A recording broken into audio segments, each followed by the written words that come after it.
E aí, pessoal, vamos começar mais um episódio do podcast Os Sócios, episódio número 66. Estou aqui com minha digníssima esposa, Malu Perini, host do podcast. Olá, pessoal, sejam bem-vindos. Verdade. Agora, entrando um pouco, né, no que aconteceu no governo atual. Até para não cometer nenhum tipo de injustiça, eu anotei alguns pontos aqui, porque, por exemplo, sobre reformas, o governo atual ele foi eleito com uma proposta reformista, com uma veia, né, inicialmente mais liberal ali. O Paulo Guedes conseguiu implantar um órgão liberal no Bolsonaro, pelo menos aparentemente, e até conseguir algumas reformas. Sim. Previdência, autonomia do Banco Central, então o próximo presidente, seja ele quem for, vai continuar com o Roberto Campos Neto lá. Sim. Outro dia o Lula confirmou que ele continuaria lá. Ele vai continuar de todo jeito, não depende dele.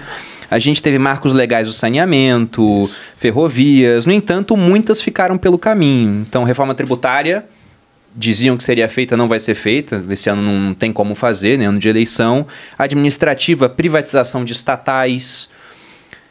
O que você acha que foi, primeiro, erro nesse governo que você vê, olha, isso aqui eles erraram, dava para ter feito e não foi feito. E depois também, se teve algum acerto que você considera, olha, isso aqui, né, tem que dar a César o que é de César e acertaram nessa hora. Com certeza. Bom, primeiro, esse é o rol de acertos do governo, né?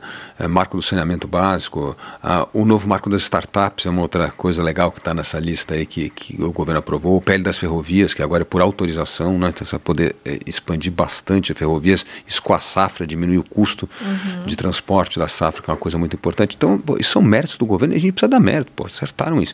Mas por que acertaram isso e não acertaram o resto? Porque o governo está empenhado em aprovar isso. E o Bolsonaro, ele é corporativista.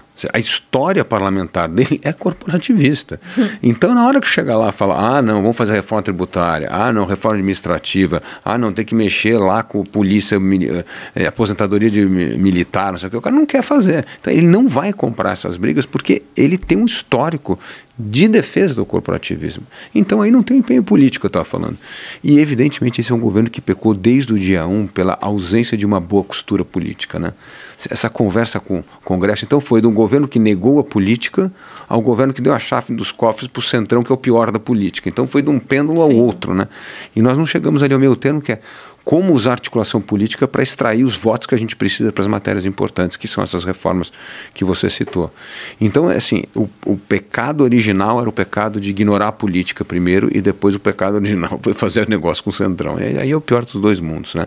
Mas dá um exemplo, o Temer.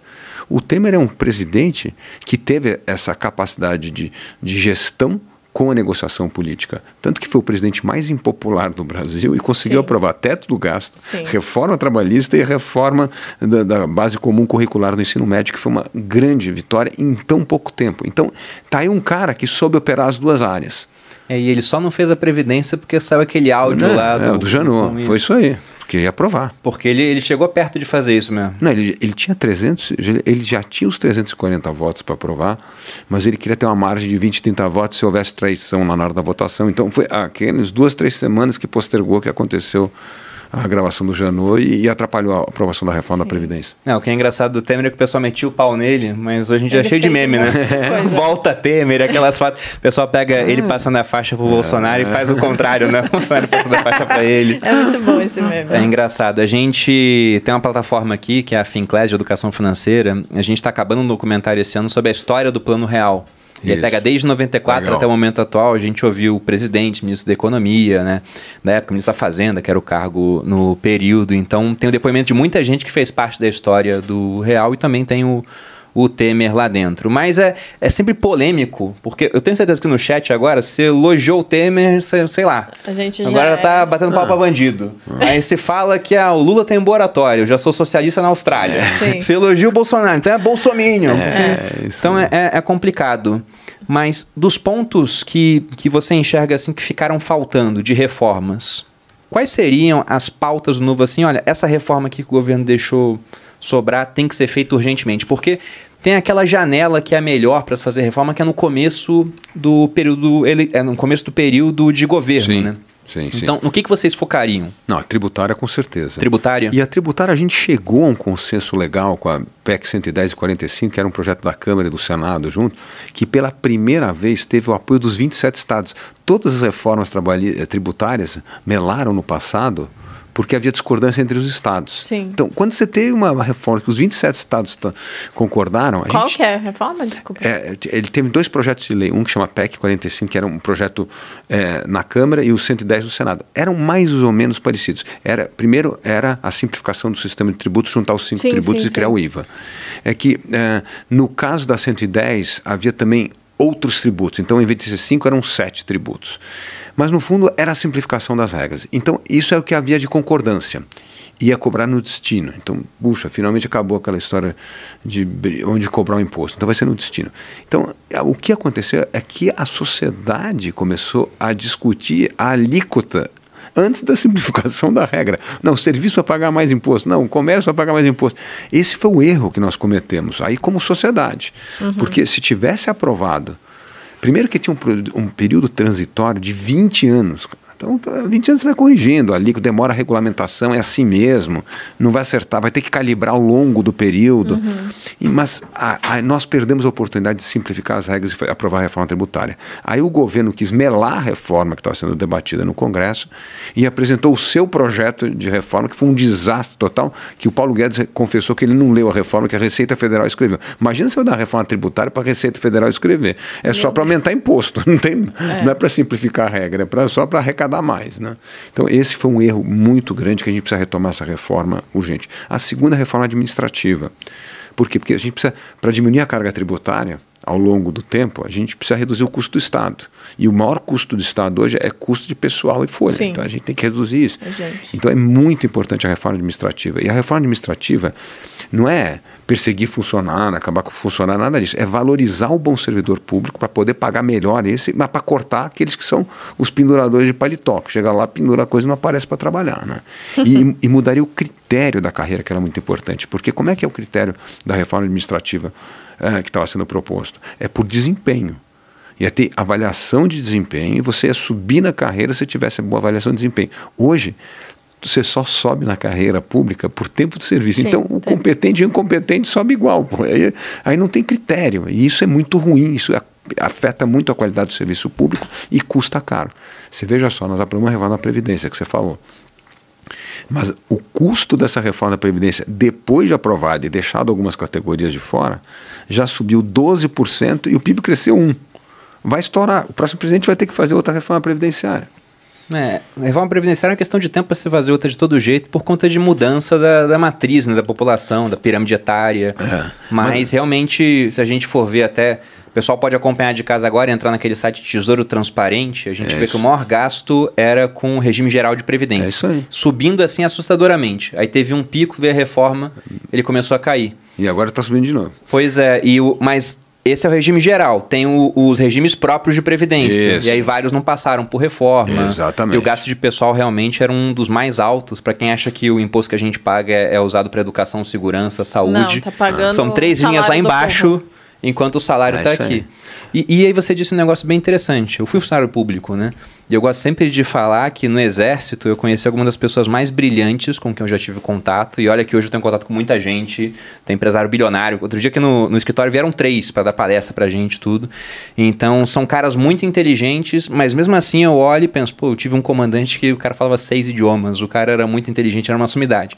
Mas também conheci pessoas que passaram no concurso e... Foi isso. Encostou. O cara tá esperando 20 anos para se aposentar, às vezes, né? 30, no geral, né? Mas já tinha um tempo de carreira. Então, de fato, se a gente for pensar no cara que ele tem como ganhar mais fora, ele vai acabar saindo do serviço público. Esse tipo de esquema onde você não tem a valorização do cara que é melhor, ele deixa os piores ficarem e os melhores vão procurar outra coisa para fazer, muitas vezes. É isso aí. Por isso que a gente tem que ter uma regra...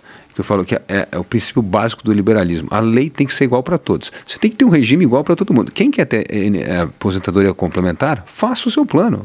É isso. Pô. Você tem um regime igual para todos. Quem quer ganhar mais, quer se aposentar com mais dinheiro, vai ter que fazer um plano de aposentadoria complementar. E aí pode fazer o matching, se você paga 50% do Estado ou a corporação dá os outros 50%. Aí você pode criar o modelo que você quiser. O que não dá é para criar feudo de privilégio. Vou dar um exemplo. A justiça no Brasil custa 1,5% do PIB, um absurdo. É o custo mais caro da justiça do mundo. Agora, faz sentido ter todos aqueles privilégios em aposentadoria, em ganho, em direito à viagem, direito a férias. Por que é a única categoria do Brasil que tem direito a 60 dias de férias? Todo brasileiro tem direito a 30. Por que tem um ser especial que pode tirar 60 dias de férias? Então, assim, esses feudos de privilégios são inaceitáveis hoje. A gente tem que acabar com isso e criar uma lei que é igual para todos. E aí você vai ter, sim, os regimes especiais de aposentadoria, mas de acordo com regras claras, debatidas e que seja aposentadoria complementar. Mas criar regra diferenciada, isso aí abre um caminho. Por que a minha categoria não é privilegiada? Por que a minha não está dentro? E aí você sai de uma discussão sem fim em que isso aumenta o custo para todos nós da sociedade, cobrando mais imposto para pagar essa conta. Você falou do privilégio de algumas categorias. O que me vem na cabeça é, por exemplo, aqueles casos de corrupção envolvendo juízes, e a punição é uma aposentadoria compulsória. Ele para de trabalhar e é aposentado. É quase um prêmio no final das contas. Não, você veja só, 0,5% do funcionalismo público é elite do funcionalismo público. Só de super salários e benefícios, a gente tem um gasto anual com essa turma, 0,5% de 2,5 bilhões de reais. Não faz o menor sentido. Sim. O fundo eleitoral. Olha que coisa mais absurda isso. Fechou em quanto? 5,7 bilhões? 4,9. 5 bi. Mas você pega o negócio. Olha assim, a gente gastou 670 milhões de reais na pandemia para vacinar os brasileiros 3 doses. E a gente vai gastar 5 bilhões de reais em 2 meses de eleição. É um negócio assim bizarro. Eu falei, como é que é possível isso? E não é um gasto que ajuda o pequeno, né? Não. Ele ajuda os partidos maiores. Não, ajuda a manter as oligarquias, porque o presidente do partido chega a falar, eu vou colocar 1 milhão na campanha do Bruno e 100 mil na campanha da Malu. O que acontece? Ele vai se eleger, você vai perder a eleição. Então, além de tudo, não tem nenhum critério de como usar o dinheiro. Então, é um absurdo tão grande. E é nosso dinheiro. É dinheiro de quem paga o imposto. O Novo se posiciona muito contra o fundão eleitoral. Acompanha alguns deputados do Novo, né? Um deles já veio até aqui, o Poit, que vai ser candidato a governador. Sim.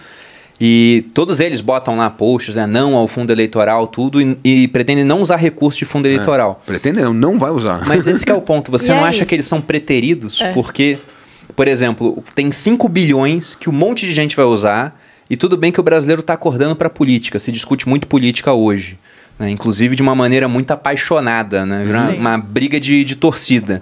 Mas mesmo assim, o cara que aparece mais na TV, ou que paga mais mídia social, ele tem vantagem.